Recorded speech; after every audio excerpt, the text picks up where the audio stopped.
Let's welcome in Hemant Kanawala of Kotak Life Insurance. Hemant, the big deal has been announced this morning about Vodafone Idea merger. How do you think it changes the dynamics of the telecom sector? See, any consolidation is always good for the industry in the longer term. But in the near term, when we see that one of the large players is trying to gain market share, and this merger will create a larger entity, so their ability to compete goes up at the margin, and hence we may see prolonged phase of competition being there till the new player tries to get the desired market share. Also, we have to see that it looks like the battle is now getting fought on the data side and not on the voice side. The combined entity will continue to have high amount of revenues from the voice side. So how they try to address it, that we need to see. So whether there are some early indication, but we need to see eventually how does this work out. And they might also be having CCI issues in some of the spectrum circles. So how they give up the spectrum in that we'll need to observe. So at the margin, good for the industry in the longer term, but near term, we believe that challenges have only increased because now there will be more fierce competition among the three large players, if it happens. Right. When we talk about consolidation in any sector or what consolidation we have seen so far, it may be a very big player like Bharti going ahead and acquiring a smaller player or some small player who wanted to do a lot of capex but was not successful, so has gone ahead and merged it into a bigger company. But these are two big companies that are coming together, so it could have a big impact on the sector. Certainly, that's what I'm thinking. When you talk of consolidation, is of the how the market shares are getting moved, and here when two large players are merging, they may as well become one of the largest entity in the sector currently. So it is a force to reckon with. That's what I'm thinking. Before the merger, maybe individually their ability to compete was less, and it was easier to take away market share from them. But with this merger, they become a much stronger entity, and they will fight to their market share in the system. So it's going to be much more competitive for the remaining players also. So it's going to. That's where I said near term it becomes more competitive, but longer term, as market share of various players stabilizes, industry dynamics will improve in the medium term. Till now, since the time Telecom has been launched till date, offers have only increased for customers. And now they are very, very low in terms of tariff data rates or, what happens to the overall tariffs. Do you think that, tariffs can be increased? And say if they are increased, how would you essentially look at it? A 30 paisa calling rate increases to 35. That's actually a 1/7 increase. So that's 14% increase, which is substantial. So what we observed so far in any sector that take up pricing is very difficult. To take up parallel industry like say DTH, in spite of all the efforts, they find the ARPUs to go up very, very difficult. So once customer get used to certain price point, in a technology industry you only have to offer him more at that price every year, and that you see even in a telecom handsets that every year you get more and more for the same price. So according to us, it is difficult. Only thing is with the experience, if the usage of the customer increases and then they start upgrading for the higher package, that is possible. But for the same price point, if you are offering a certain data today, it is difficult to charge you more for the same thing 1 year later. So what you have to believe is that as customer gets experience of the benefits of data usage, if he is consuming 2 GB data today, he will want to consume 5 GB tomorrow. And that's where he will go for a higher pack size. So that is how it will happen. We don't believe that you can take up the pricing for the same amount of usage. Right. Let's talk about the markets as a whole. With the 9192 levels where the Nifty is right now, do you think the room for upside or outperformance in the near term is quite limited? So absolute performance of the market will depend on the earnings trajectory. And there are some fears that actually the effect of demonetization may be felt in March quarter and not so much in November, December, because there was some preponement of sales happening in certain consumer sectors. We need to see that. Obviously, there is no clear indication as of now. So this quarter can remain sluggish, and the earnings growth may remain weak in this quarter. So entire hope is on FY18, where the earnings growth is likely to come back on the back of recovery in commodity stocks and banking sector. So that will come to know only as the year passes. Also, the effect of GST is not known in terms of what are actually the taxation rates going to be on various companies. and second will be whether there can be any destocking ahead of the GST implementation. So that risk may play out in the June quarter. So overall, today the market is driven by flows. There are DI flows continues to remain very strong. Even FIs at the margin have turned buyers across emerging markets. So that will continue to pop up the sentiment. But for market to deliver returns beyond a point, you will need earnings trajectory to be strong, for which we need further evidences. So, downside will keep on getting protected on any sell-off because of the strong flows. But upside will materialize only when we see, improved visibility on the earnings. As far as earnings are concerned, the point that you made, that base effect is very low because of the last 4-5 years or maybe 3 years of earnings not being that great. Still, it is substantial, 15 to 18% earnings growth, and that deserves a re-rating? So when we say we are trading 17 to 18 times, is always already on that, assuming that growth. So, you're not really cheap from that perspective. But you have to, understand that today entire emerging market is expensive because of the earnings recovery happening there. And today India's valuation premium compared to other emerging markets is very reasonable. So in a relative sense, we are attractive. So one of the fear or argument of FI investors was that India was really expensive compared to other emerging markets. So that premium has come down, and that's where we are seeing that now flows have come back into the Indian markets. So from now onwards, our performance may be more linked to how the other emerging markets behave, and that will be somewhat linked to the how the US economy performs and what is the outlook on the currency out there. So if dollar continues to weaken, you will see flows happening into the emerging markets, and India may benefit out of it. So the point here is that then the market will be much more flow dependent, and flows are always hard to predict. One event can reverse the nature of the flows. And that's where we have to finally boil down to earnings as a main driver of the market and not the flows. And earnings trajectory will be more visible only in the second half. That is what we believe. And that's where we will have to take a somewhat cautious look on the market from now onwards in the near term.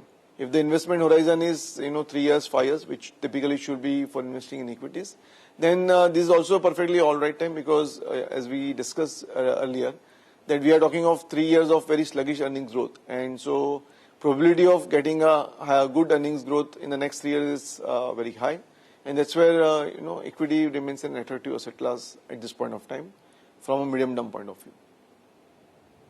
Right. In terms of flows and the point that you made, do you believe that FIs are getting the left out feeling in emerging markets where a lot of locals have invested and now they are also looking to invest, or go overweight on largely overweight on emerging market index? So it's not only emerging market, it is generally as we call it, a risk on environment globally. So going into the US presidency, particularly after Brexit, there was a risk awareness. There is a possibility of Fed hiking rates, and so that is also worries international investors, that impact of that is normally perceived to be negative on the emerging markets. But today what we have to remember is that real rate of interest is still negative in USA. And in the past, what we observed is that when there is a negative reaction, real rate are actually positive in USA. So there can be some more hikes happening during the year in USA, but that may not necessarily impact the emerging markets. So there is a more interest in commodities and commodity-related countries. That's where countries like Brazil are doing better than maybe India, because they are much more commodity-led than India, which is a more well-diversified basket of companies. But at the same time, India also is in a fair share of commodity companies, so they benefit from this uptrend in the global economy. Hence, FIs are not, I won't say it's a left-out feeling, but they are generally, there is more risk appetite, and that's why they are increasing their exposure to emerging markets. And this trend may continue as far as there is a faith in the global economy. So global economy is expected to recover, and on the back of it, you will see flows happening in emerging markets and other risk assets. Right. Till the time emerging markets are seeing a risk-on rally, valuation in India are not expensive, and considering when the interest rates are right now, you cannot compare the valuations to what it has been historically?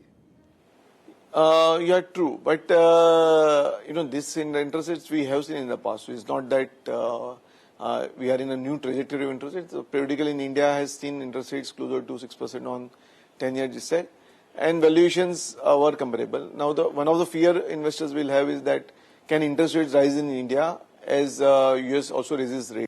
That is one of the fear, and inflation in India is also stabilizing at a level. So we are not seeing further downside on the inflation also. So in that regard, if interest rates remain at this level, then this looks reasonable multiple from a long-term range. And again, that boils down to the point that we need earnings growth for market to give returns from here onwards. 15 to 20% earnings growth is already built in. So as the year goes by, we need maybe some sort of surprise. It may not be big surprise, but if earnings starts getting revised upwards, then that will lead to bigger re-rating of the market.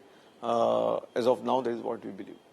Mr. Kanawala, you said that you are expecting an earnings revival in FY18 led by banking and the commodities space. Why these two sectors are in your focus for a revival? For banking, is it because of a low base? And for commodities, is the picture this clear? Because a lot of realignment is taking place in China.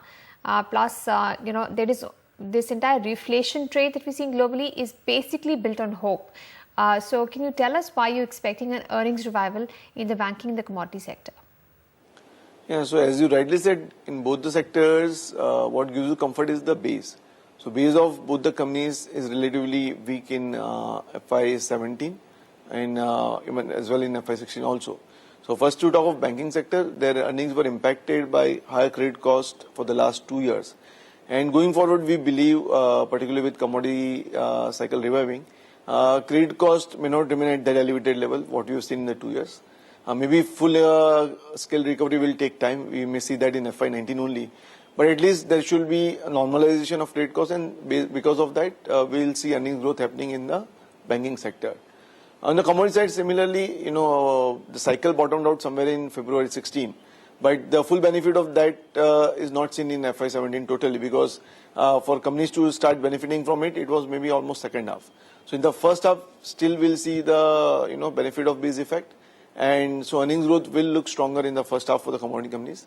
As we enter second half, maybe it will get into the base, and that's where growth may not look very strong for commodity companies as we go ahead. But if the metal prices rises further, then you can have an upside also to that. So we need to observe. Commodities is a very tricky sector to call for, and we need to observe it on a 3-month basis, because it's difficult to predict the price movement for the full year. But at the margin, what looks like that, although demand is not a big surprise, but supply side corrections are happening in China. So supply is getting constrained, inefficient capacities are going out, and China is participating less in the exports market. So that gives you comfort that prices can sustain at these levels going forward. Further upside will happen only if we see more demand surprises, which looks difficult to predict at that point of time. At this point of time, right. Mr. Kanawala, the credit growth data released by the RBI for the last fortnight is quite dismal. 4.1% growth in the March quarter. I mean, the March quarter is a crazy time for bankers, because the financial year end, they are pushing money as loans. But 4.1% credit growth is really low. Will there be anything to look forward to in bank earnings other than the low base? Any improvement in asset quality? We haven't really heard of new restructuring taking place. What would you be watching out for when banks start coming out with earnings?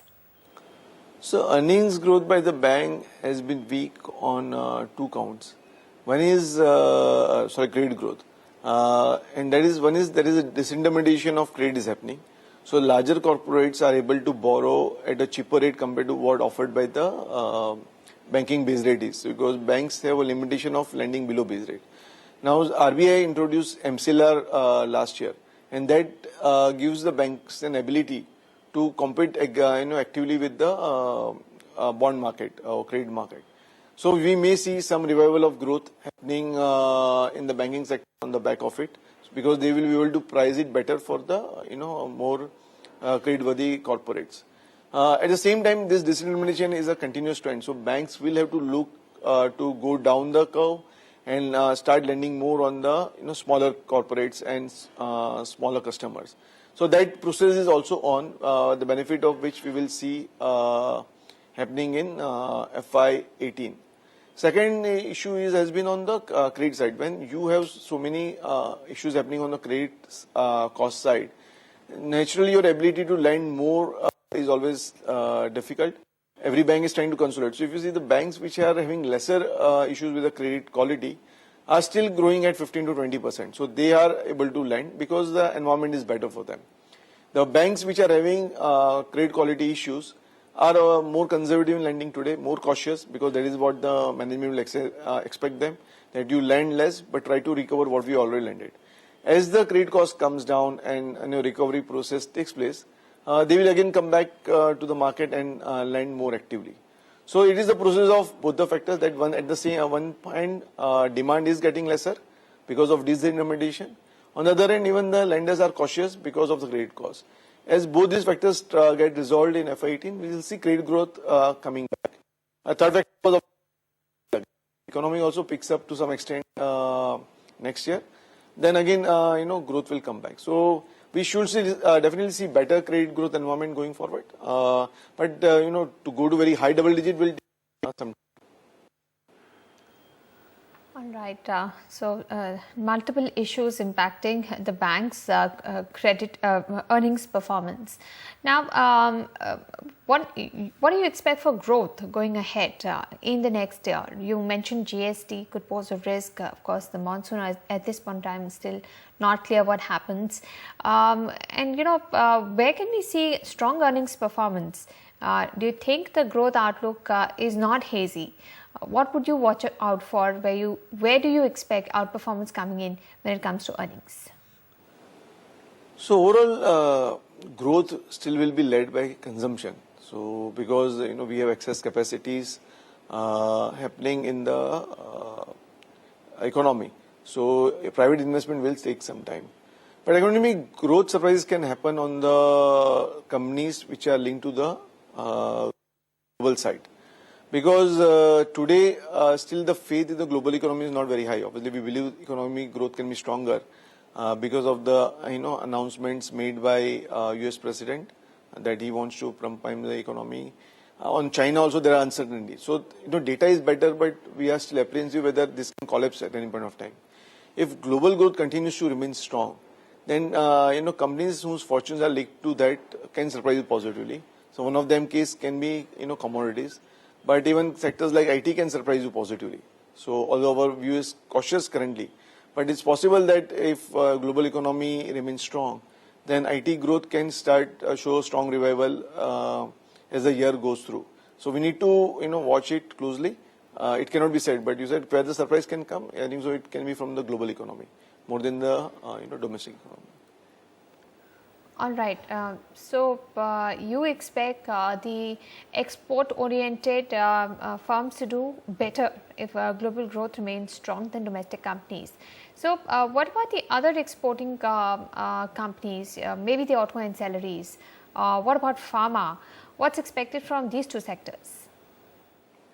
So pharma is a defensive sector globally. So their fortunes are not necessarily linked to the how the global economy does, but it will be more linked to how the US regulations on pharma pans out, and there is not much clarity on that. So that is where you can take an independent call. It's not linked to the global economy as such. Sorry, which is the other sector you mentioned?